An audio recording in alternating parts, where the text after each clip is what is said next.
Okay, I believe it's recording. Cool.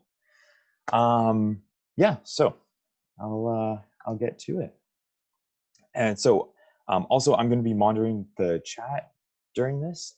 So if anyone has any questions, just fire a quick thing to the chat, and I will answer it. Okay, good stuff. Okay, cool. My academic career, I completed a Bachelor of Science in Environmental Sciences in the Environmental Science stream here at the University of Guelph from 2015 to 2019. And I actually completed this course in my undergrad while Neil was the teacher. I have worked with Neil and conducted research with him from fall of 2016 to December 2018. And I've written 2 undergraduate theses and presented at many conferences. As I said before, I am a second year Masters of Environmental Science student.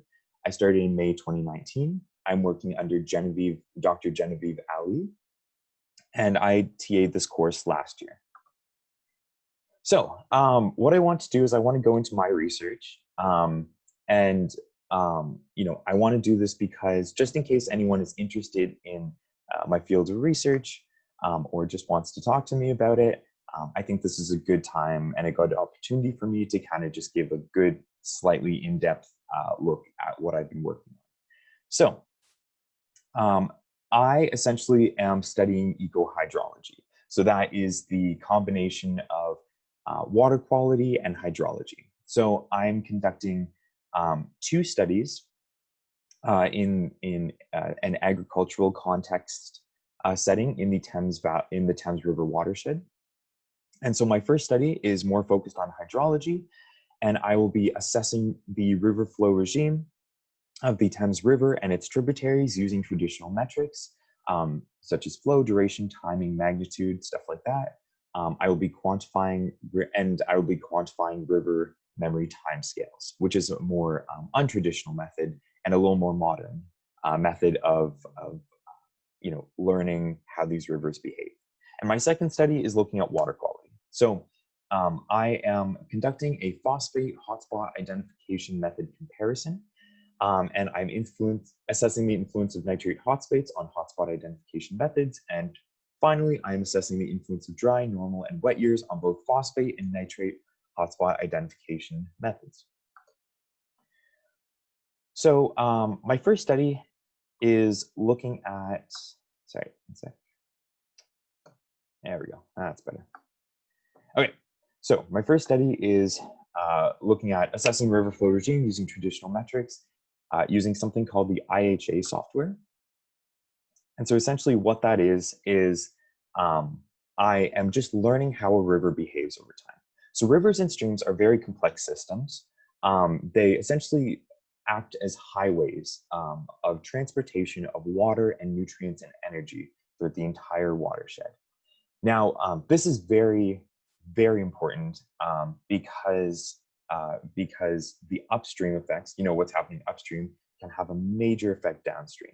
And a lot of anthropogenic effects can really mess these systems up and create questions for us. So that's essentially what I'm looking at for my first study. Is I'm just learning how a river behaves over time. Now this kind of graph on the right, it just is an example of something I'm looking at. So flow rate over time. It's a very common kind of practice for hydrologists to use when they're starting to learn about a river. And secondly, I'm quantifying river memory timescales. So I'm doing something called an autocorrelation analysis. Now, a river obviously has discharge. I'm taking that discharge data and I'm essentially seeing if a river is correlating with itself. And that, as you can see here, is just a lot of coding. And as you can see on the right-hand side where it says memory timescale, each of those values is in hours. And so the larger the amount of hours, the greater the memory is. And the greater the memory is, the greater the river's ability is to remember climatic events. So you know, just take your own memory. If something traumatizing happened to you, you know, the next time something traumatizing happens to you, you're like a little prepared for it. This is essentially what just happens with rivers. So, um, so that is just a more modern way of kind of understanding how a river behaves and its different characteristics. Now, I see you have a question. Do you ever look at stuff like EPT index for the river quality, or would that be hard to do with other metrics? EPT index, I am a little unsure of what that is. I'm just going to look it up very quickly. EPT index. No, so I do not look at that type of stuff. I really have narrowed my project down to just the, you know, the abiotic, the hydrology, and the water quality. So no, I don't. Neil does. Neil is very familiar with that. So I would 100% ask him about it. I have a little bit of knowledge about it, but not too much. Thank you for your question. My second study is more focused on the water quality, which is actually what I focused on in my undergraduate degree. So what I'm looking at is something called hotspot identifications. So hotspots are essentially just a location in a river that has a disproportionate amount of a nutrient or a pollutant. So for example, I'm looking at both phosphate and nitrates because those two pollutants are very prevalent in the agricultural context, in the agricultural watershed context. Now, my big overall goal is to look at, is to kind of, you know, be able to take this hotspot identification method and give it to conservation authorities so that they can better target these nutrient hotspots, you know, create better mitigation practices, just understand the system a little more, and ultimately maybe help Lake Erie with its really bad algal blooms. And I'm sure Neil will go into depth about the algal blooms, or he might have already has. But that's essentially my big goal. So my first part is a phosphate hotspot identification. And I am kind of looking at a lot of different methods because there actually is no consensus in the literature about how to best identify these hotspots. And the second part is assessing the influence of nitrate hotspots on the identification methods. So as I said before, nitrates, both nitrates and phosphates are very major players, very major constituents in agricultural watersheds. And finally, assessing the influence of dry, normal, and wet years on both phosphate and nitrate hotspot identification methods. So this is something very, very important. You know, if you know, how we say, oh, it's been a really dry summer or it's been a really wet summer, the amount of rainfall can have an overwhelming influence on the amount of discharge in streams. And the amount of discharge can influence the amount of, you know, mobile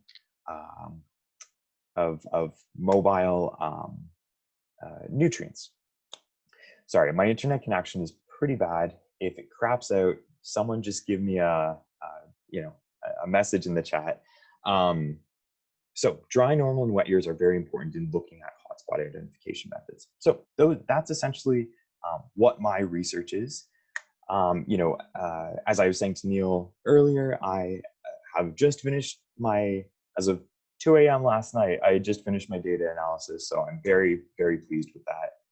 And now I just get to write for the next couple of months. So I'm pretty happy about that. So I see another question. What do you hope to do after your master's? That's a bit of I could give you the long answer on that because I have a lot of thoughts, but I will give you the short answer. No, not the short answer. I'll give you a concise answer. So, so ever since I've been, you know, 16, 17, I've wanted to do something called environmental consulting. And I want to do that because I wanted to be able to, you know, affect change from a higher level. I wanted to make sure that we were using the best practices, protecting our environment, all of that. But recently, I've been a little more interested in um, the policy side of it because I believe that it's a little more effective to, and again, like this is just my opinion, but I believe it's a little more effective to make change from a policy standpoint. Now, I don't have a lot of policy background just because that's not what my formal education is in. But I hope to one day use my hard science knowledge and my research to be able to, um, you know, work uh, in relations with a policymaker. And so, if my research can influence some policy one day and, create a better environment, that would be just out of this world incredible. So, um, you know, right now I will probably just, apply to environmental consultancy firms. But I think maybe for the future, trying to, affect change from a higher level. Okay, got a second question here. In what ways can we remember climatic events? It sounds like a cool concept. Never heard of it. So yes, memory is something that's a little more prevalent in soil moisture. And I have a bunch of papers, but it's been a while since I've touched them. So I'll just take what I kind of have from my back pocket. So one of the ways a river can remember is kind of on the riparian zone, the physicality of the soil. The soil system upon itself is a very complex system. Even if we're just focusing on how rainfall infiltrates through it and percolates through it, either into groundwater or runs off surface level or via surface runoff into the river. So it's a very complex system upon itself. I would say, if there's a more intensive climatic event, once the system is going to be a little shocked, and there's going to be a lot of surface runoff, which means there's going to be a lot of discharge. But if this intensive event keeps happening, in terms of climate change, stuff like that, we see more intensive rainstorm events. The physicality of the soil will get used to it, and it will be able to better, open pathways for the water to percolate through. Therefore contributing to the groundwater capacity rather than just flowing straight off into the surface water. Yeah, so that's kind of all I have in my back pocket for memory. I'm still trying to figure out a really concise way to kind of explain it. Someone asks, do these hotspots arise from non-point sources? This is so funny. This is like the first time people have questioned me about my research. Okay, so do hotspots arise from non-point sources? Yes. So hotspots can arise from a multitude of things. It can, it can be non-point sources, but it also can be, phosphates that are buried in the sediment in the river. If you have a small little babbling brook, and then all of a sudden you get this like crazy big thunderstorm, it's gonna turn up a lot of sediment, and there can be a lot of phosphates or trapped in that sediment. That's something I'm looking into. Recently, I just saw a paper on that the other day. So so it can be from non-point sources or it can be from sediment. And now how are they identified? So this is basically what my thesis is. So back in 2003, there was a paper put out about hot spots and hot moments. Now these, the author put forth this hotspot concept, and it was very rigid. It was very immovable. There was no flexibility in it. And that's understandable because with something that's new, you want to make sure you nail down a certain set of rules. But like many things in life, you have to be flexible. So in 2017, someone named Emily Bernhardt came out with a paper that literally said, and I'll show it to you guys later, it's part of the presentation. It's moving past the hotspot and hot moment concept. So she proposes kind of this new set of rules that are a little more flexible, a little more representative, and all encompassing. And so what I'm kind of doing is I am taking all of those methods from the 2003 paper, from the 2017 paper, and I'm just trying them all out essentially in super simple terms. I'm just trying them all out. So for an example, um, would be, you take the watershed, you take the average nitrate of the watershed in 2006, and then you look at a specific point on the map and you look at that average in 2006. And if it's greater than the watershed's average, then you obviously have a disproportionately higher amount of nutrients. So that's kind of how they're identified. That's one way. But really, I'm just using a lot of descriptive statistics. So, this is literally my criteria. Is it greater than the average? Is it equal to the maximum of the watershed's concentration? Is it greater than the 90th percentile, the 95th percentile, etc.? So that's kind of some examples on how they're identified. I can give a whole lecture on my thesis. So if anyone has any more questions, keep them coming, but I'll try and keep my answers concise. So lecture quizzes, I will get to that at the very end of my presentation. I'm just going to make a quick note just to remember that. I will answer that at the end of the seminar. So there we go.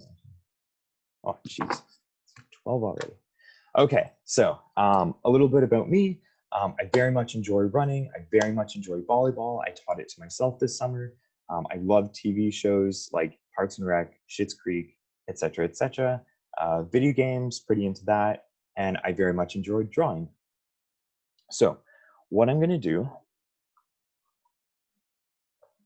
is now go through the course. And again, I know Neil has gone through this. I know you guys have probably looked through the syllabus like 1,000 times.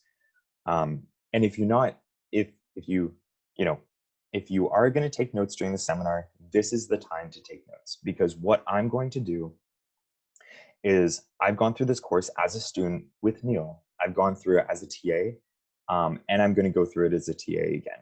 So I'm going to really make sure that, I relay the concepts to you of this course that are extremely important. So they'll show up on quizzes, they'll show up in assignments, all of that stuff. So if you haven't been taking notes so far, this is the time to start taking notes. So lectures will examine a variety of current environmental / societal issues and how they're being addressed by the scientific study of ecosystems.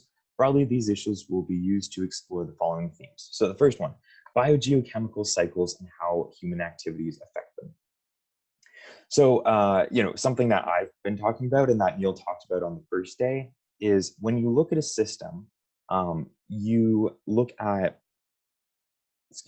when you look at a system, you look at, the different items of the system, not as little critters, but as packets and packages of nutrients. So, I look at one of my stream sites and I say, okay, there's some fish, there's a frog, there's some detrital matter, there's some algae, there's a sweet, log up the river, but I don't look at it as those things. I look at it as how much nitrogen, how much phosphorus, how much carbon is there in a system. Any type of system, whether it be a grassland or a forest or a stream, it's this system that has inputs of energy and outputs of energy. Now, the inputs and outputs of energy, that's what scientists measure. That's how we understand, if the system is processing that energy properly.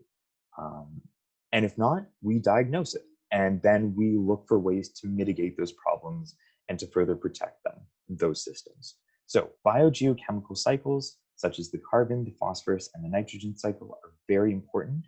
And Neil will go into how human activities have affected them. Number two, biodiversity, food web structure, and stability of aquatic and terrestrial ecosystems. So as Neil has already claimed, he is a food web fanatic. He absolutely loves structure and stability.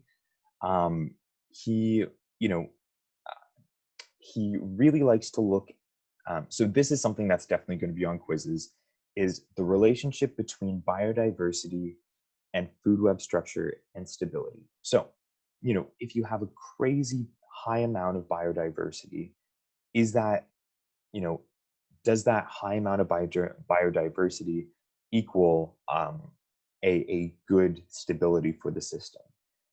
In some cases, yes, but in some cases, no. Does a very complex structure of an ecosystem always equal good stability?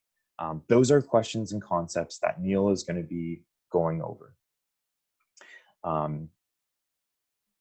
And yeah, so those are going to be some big concepts for probably quizzes and that he wants you to explore in your assignments. So third, anthropogenic effects on the structure and function of aquatic and terrestrial ecosystems. Once again, structure and function are extremely important. They have certain relations between one another.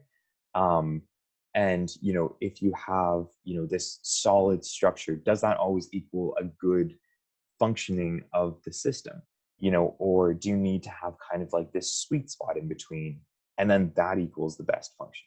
Again, and then kind of that third piece of that is taking into how humans have affected that, not only in the past and not only now, but what the legacy effects are for decades to come. And finally, linking biogeochemical cycling to biodiversity and ecosystem function. So as I said, biogeochemical cycling, such as nitrogen and phosphorus, what is its relation to biodiversity and ecosystem function? So you have a forest and you have like a deer and a fox, and you got some grass and trees, and so you have to look at those as packages of nitrogen, or how much nitrogen that they're kind of expending.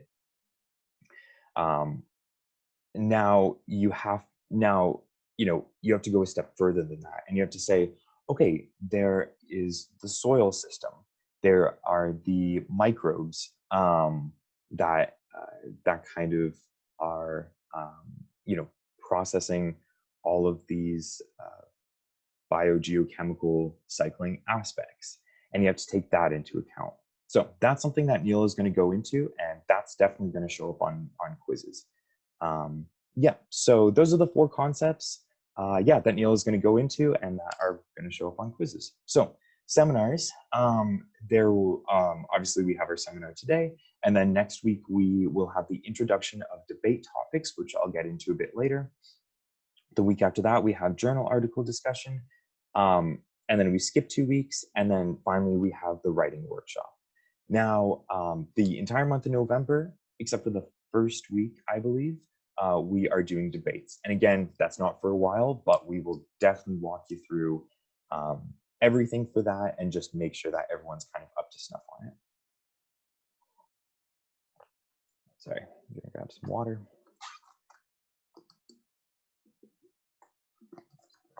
Okay, so next is the course breakdown. Again, you guys have gone through this and stuff. So the group contract, you guys should be talking to your groups by now. The group contract is due 1 week from today. I'll go into that a bit later. And it's worth 2.5%. We're not looking for a lot of it. We're not looking for paragraphs or anything, but there's an example on CourseLink to kind of guide you. Assignment 1 will be the abstract. So we'll be giving you guys a journal article, and then kind of just going through this journal article, and you guys have to write your own abstract. It's a very important tool. I think writing an abstract is one of I think it's one of the trickiest things that you can do in your university career. I still have trouble with it, kind of, putting, so much research into only 150 words. It's a challenge sometimes. So we wanted to make sure that you guys kind of get off on the right foot and have this tool kind of down pat early on. So, and then next is the concept map. I will not be marking that. Brad will be marking that. So any questions you have, please kind of, send to him. But that will basically kind of be a roadmap for the rest of the semester in terms of your topic and the different, bullet points that you're going to have for each paragraph for each for your topic. So again, we'll be going into that in the future, and if you have any questions about that, ask me, but also ask Brad, because he's going to kind of take the reins on that one. The oral debate, as I said, in November, the entire month of November will be debates. So it'll be group 1 versus group 2, et cetera, et cetera. And we'll go into a lot of detail about that next week in the group debate introduction seminar. And again, if you have any questions about it along the way, just let me know. Finally, a position paper, that will be your final kind of assignment for the course. This will just be a write-up of your debate, essentially, with some points on the opposing side's topic. And I'll be marking that for this class and my Monday seminar. And for online quizzes, Neil's gonna post information about that very shortly.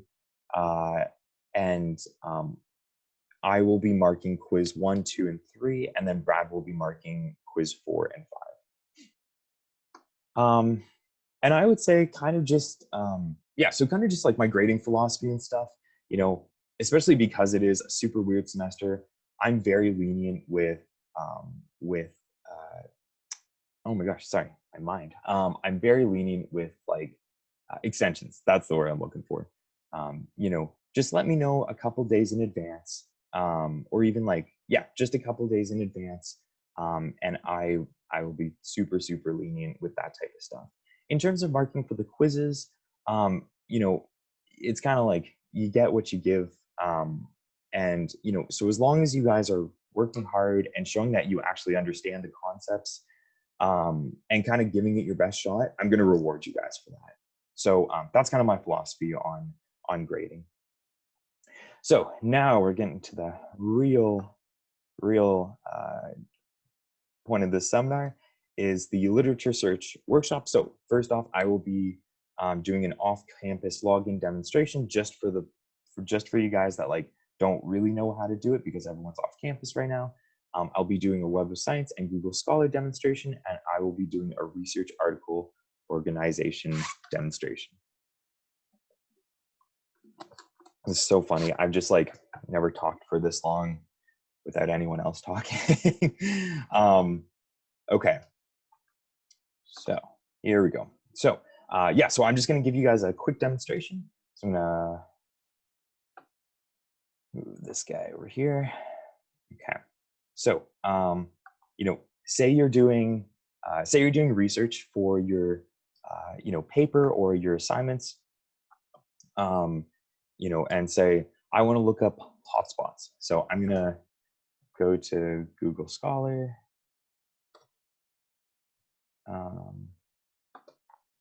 and I'm going to type in hotspots and hot moments. And so all of these come up. And so this is the one that I want: control points and ecosystems, moving beyond the hotspot and hot moment concept. And so, so usually what would happen here is there would be a paywall, but I'm logged in right now. So there would usually be a paywall, and you wouldn't be able to access it. So what I usually do is I copy, frick. Yeah, sorry guys. What the heck? What am I doing here? Okay, stop sharing. Share the screen and go to that guy. Can people see? Just give me a thumbs up. We're good? Sweet. Okay, good stuff.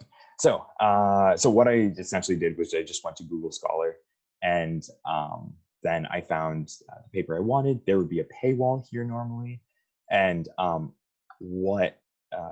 then what I usually do is I just copy and paste the title of the paper, and I go to, and again, I know some of you guys are in 4th year, 5th year, but it's always just a good refresher. So I'm going to lib.uoguelph.ca, and this is all in the presentation as like a written form.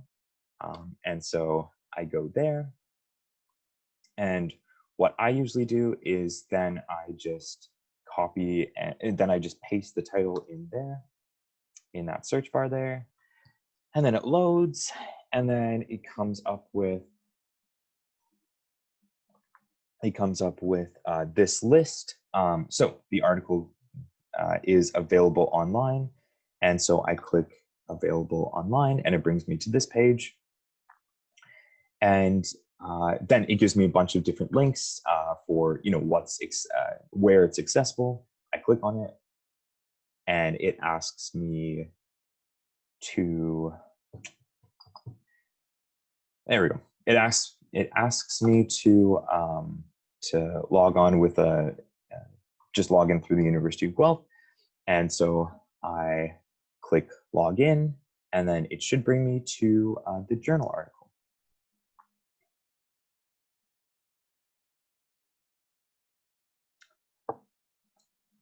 It's going to bring me to the journal. It's very slow. There we go. Cool. And then I can like download the PDF and all of that stuff. So another thing that's very useful is,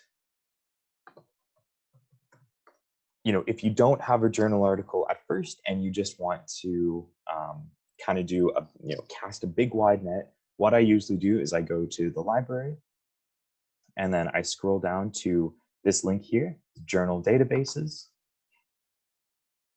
And then it just gives you an alphabetized, gives you a list from A to Z and of just different databases. But these are the most popular databases over here. So as you can see, there's GIST.org, Google Scholar, etc. So one of my favorites. So now I'm gonna just kind of tell you guys how I, search up different journal articles and kind of what my methods are of searching. So I really like Web of Science. That's probably my favorite search engine. So it brings you to this, and I'm going to search up. So for example, say I want to know just about stream nitrogen. I want to know about stream nitrogen. So I'm going to type in stream nitrogen, and then I'm going to search. And this is one of the best. This is kind of one of the best, I guess, methods for kind of refining your search. So as you can see, the first, it's sorted by date now. So the most recent one is something about models and multi-component systems. So I don't want that. So what I'm going to do is you can scroll down and you can select just environmental sciences and just water resources. Actually, no, I'm just going to do environmental sciences. And then you can refine your search.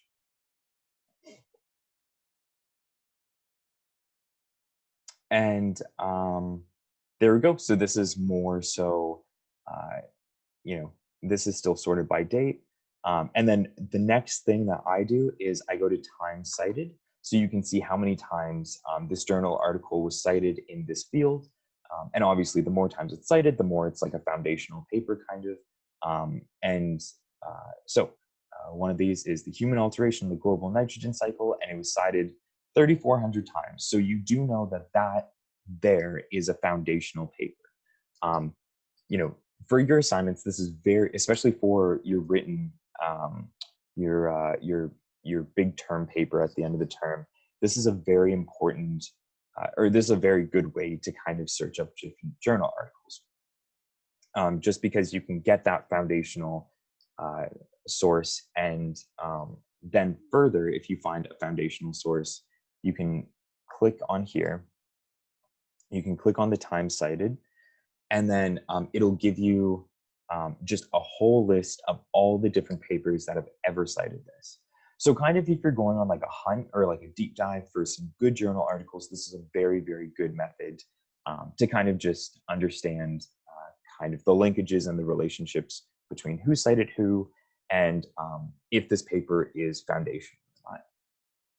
So that's that's what I like about Web of Science. It's a little more concise and the user interface is a little nicer. But another thing I like to do is I just like to go to Google Scholar. And I do like to type in, I'll type in biogeochemical hotspots water quality. So that's more so like an overarching concept. And so you can see that's a little less imitated. It's a little less just kind of informative in the things that you can refine on here. So, you can do a custom range or you can sort by relevance or date. But I find Google Scholar is much better if you just want to search up, so if you're doing a topic on ecotourism, you can just search up ecotourism and then go from 2005 to 2010, what were the most foundational papers there. But it's a little harder to refine your search on here. I find it's much easier on just Web of Science. So those are kind of two, that's kind of like my methods of searching things up. Okay, so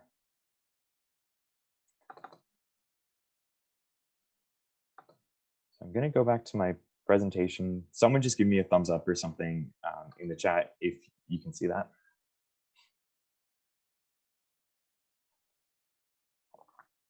Just a quick yep.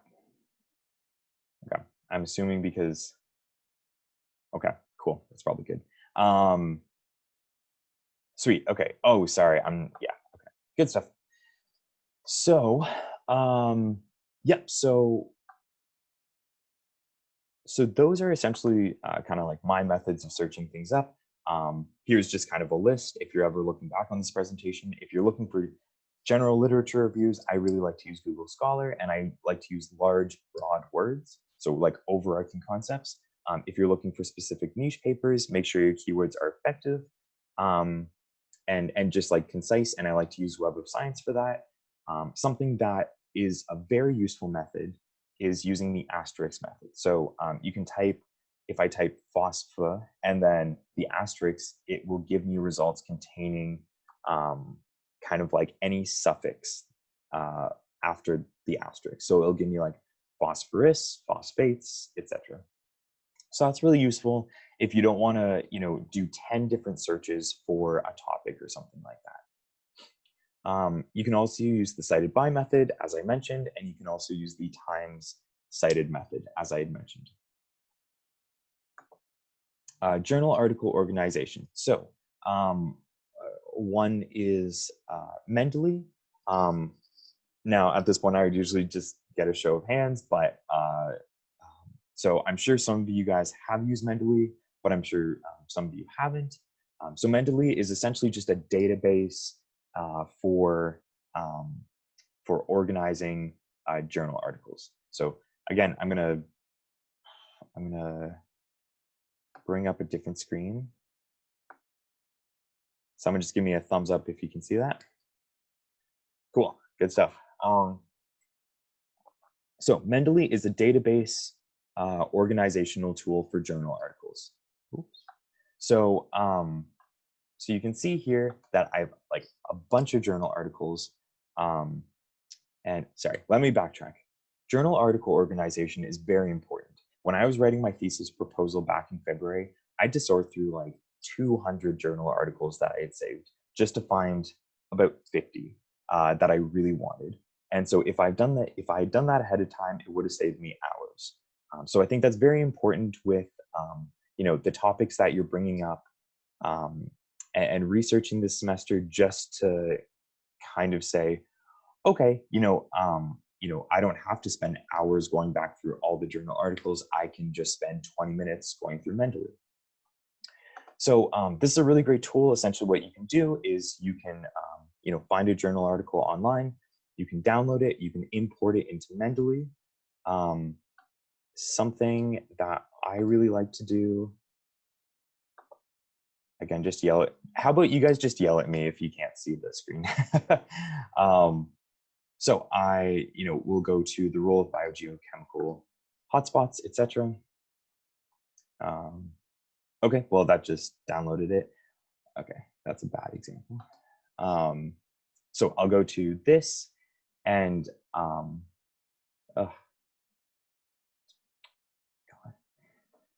okay, I am going to demonstrate this for you guys because this is a very useful thing. So see, there's a paywall here. That's terrible. So now I'm going to go to the library. And this is so funny. This is like an actual demonstration. Okay, so this is like literally what I do at like 1 a.m. usually. So you know, I have this article. So I will click on it. It'll bring me to here. It will. I'll click available online. It'll bring me to this here. And I'm going to click on this guy here, and it'll just you know, send me to this page. And so what I'm going to do is you can download this really awesome Google extension, and it's called Mendeley Web Importer. Sorry. And if you click it, I haven't used this in a bit, so it might not be updated. There we go. Okay, I just have to consent and sign in. And so what it is essentially, it just, if you're at a journal article, it just kind of takes all of the information. So like the title, the author, etc., and it imports it into Mendeley for you. Okay, we're gonna sign in. I swear this will be worth it. It's good. It's very useful. Okay, here we go. So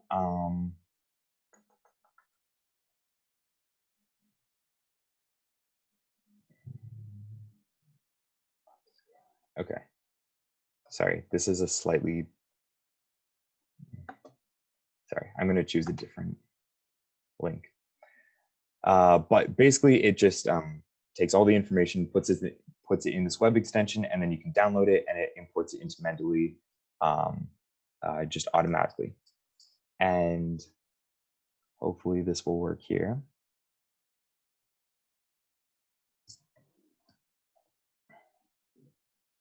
There we go. Okay, so as you can see here, it has selected upscaling nitrogen removal capacity, et cetera, et cetera. It has recognized the PDF, and you know, and then you can select different folders here. So I want to put it into the graduate school papers. So I click add,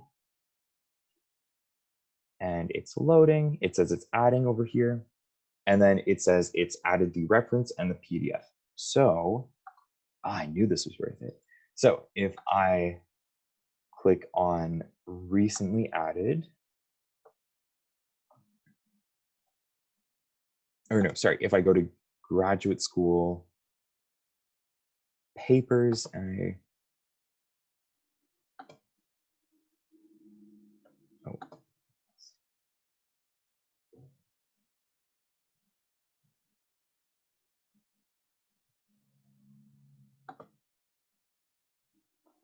okay, sorry, maybe that wasn't the best example. Sorry about that. Yeah, I'm not going to play around with that right now. Anyway, I'll go back to the original. Mendeley is great.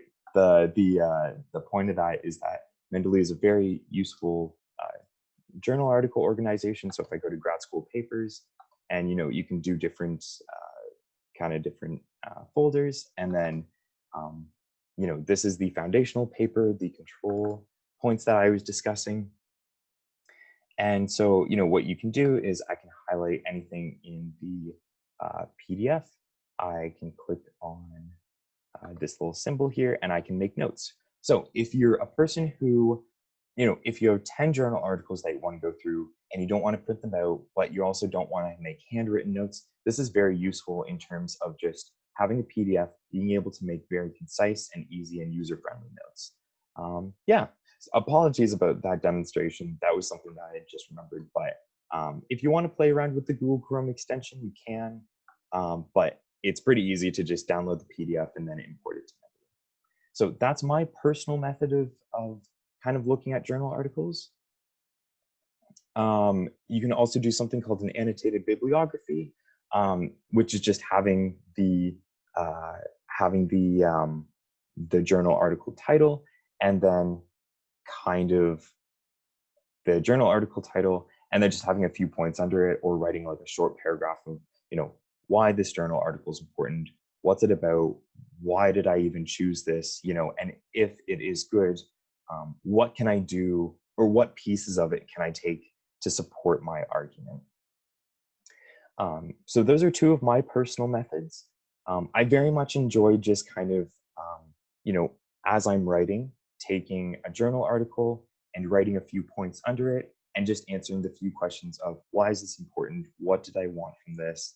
And how will it help me in the overall goal? Something that's important as well is, and I still have trouble with this, is not just choosing journal articles for fluff. So I think something that is important is, if you're choosing a journal article and you have a couple sentences from it, make sure that those sentences support your argument. And if you're questioning, does the sentence really support my argument?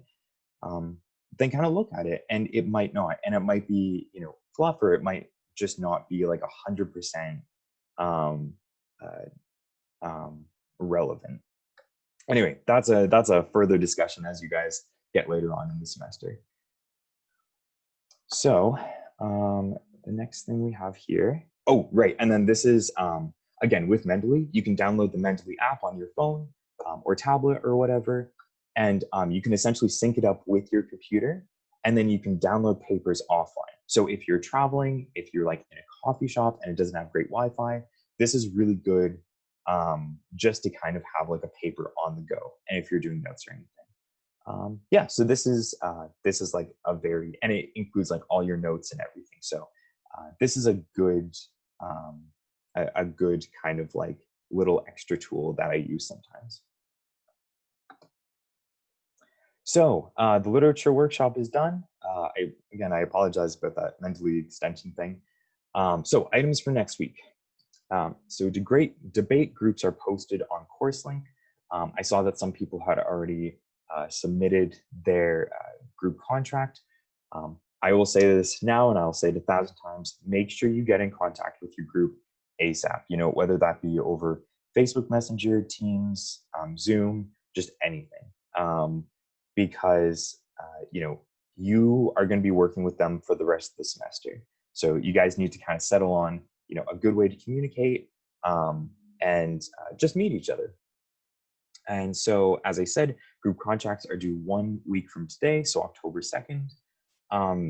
And a rubric and example are posted on CourseLink, and each group creates a group contract, and each person in the group submits the same contract. So say I'm in a group of 4 people, we'll all work together to make one contract, but then each of us individually has to submit that contract. That's your way of signing the contract. So, so at the end of the day, I should have received 32 contracts from the seminar. Someone had emailed me about this in the other seminar, so I thought I would just put it in. It should be in point form or small sentences. As I said before, we're not looking for paragraphs or anything. And the group contract really just outlines like who's responsible for what. If you guys run into issues later on in the semester, we can always go back to the contract and be like, okay, so so-and-so was responsible for research, but they didn't live up to it. How are we going to deal with that kind of? So it's just kind of laying the groundwork for kind of the groups and kind of what's going on in the next little bit. Okay, just checking my time. Okay. So, and as I said, connect with your group ASAP. Oh, and also just be mindful of everyone's situation. Some people might not have access to certain resources, or some people might not be in the best environment to, have video chats. But if, something's going on and you can't contact someone, just email me and I will try and, find a solution to the problem. The next thing we got here is opportunities. So as Neil said in the first thing, contact professors. I know some of you guys are in like 4th year, 5th year, but some of you guys are also in 2nd year. And just as a quick little anecdote, um, I was in second year and I reached out to Neil and he gave me a multitude of opportunities across the years. And I will always be so grateful and thankful to him for doing that. So email and reach out to them. Ask if there's any space in their lab for volunteers. There probably won't be a lot of in-lab stuff going on right now, but that's kind of where your at-home skills come in handy. So are you proficient at Excel? Are you a complete wizard at data organization? Are you really good at literature researching? There's a lot of professors out there and a lot of master's students and grad students who are just looking for a quick volunteer just to kind of organize some Excel spreadsheets for them, or kind of do write a small literature search for them. And so I was digging through my emails last night and I actually found my email from my second year to Neil. And so basically I just said kind of like, I introduced myself, what major I'm in. I said, I'm in your lecture, wondering if there's any lab volunteers available. And something that's important is you should look up the research beforehand to see if you're actually interested in it, but just to make sure, keeping up to date on what they're actually doing can be very valuable. And then I essentially said, like, thank you so much. I appreciate your time. And the worst thing someone's going to say is no, or they're just not going to respond to you. And keep emailing, because it took me about 2 times with Neil to get through to him. So opportunities can be great at an early year in your environment or in your undergrad. Okay, I'm just wrapping up here. So my final thoughts are mental health is extremely important, especially this semester. It's a very strange semester. And again, I don't want to sound like every single university PR person out there, access the resources and like take mental health breaks. But seriously, take mental health breaks, access the resources. Mental health breaks are extremely, extremely important. I was in your guys' situation not that long ago, and I completely understand what it's like. You need that, you need that 100 on the quiz. You need to submit this assignment. You need to do all these extracurriculars. But even if you're not doing that and, you're just doing school, take the mental health break. At the end of the day, school is just school. And I know that's extremely hard to kind of get through, and I still have trouble just saying school is just school. But what's important in the short term and especially in the long term is your mental health. And so that's why you need to kind of cherish it and take care of it right now. As I've said before, and I'll say now, and I will say 1,000 times in the future, myself and Neil and Brad are here to educate you. We're here to make sure that we give you the best learning possible, the best learning scenario throughout the semester. But we're also here to support you. We really do care about your guys' mental well-being, and that's part of our job to support you guys through this semester. If you're not having too hot of a day, if you wake up and you're like, nah, this one's a write-off, and you're not coming to seminar, just email us. It's a very it's a very quick and easy email. If you're saying, okay, there's just a lot on my plate this semester or this week, and I can't get this assignment in on time, make sure you email us. We will give you an extension. Make sure it's a couple of days beforehand, but we will make sure we do everything in our power and our position to make sure that you guys are supported and have the best educational outcome throughout the semester. So that's my little spiel on mental health. Please, please, please, please take care of you guys' mental well-being, and we will be there to support you throughout the semester. Also, technical difficulties. My Wi-Fi is a little janky right now. So if any of you have technical difficulties, just send me a quick email or a quick message just saying like, hey, I can't make it to seminar. Hey, I can't make it to lecture, etc., etc. We'll totally understand. My office hours, I sent out a big email about it. They are Wednesday from 9:30 to 11:30, and I'll just be sitting, I made a Teams channel, and I'll just be sitting on that channel for about 2 hours doing some work. I think you know, sorry, you can, you know, you can chat to me about the course, about the seminars, about your marks. You know, if you have questions about assignments or you have questions about groups or debates or anything, just pop in and come by, and I'll do my best to answer you guys' questions. Oh, now, finally, I am wrapping up, I swear.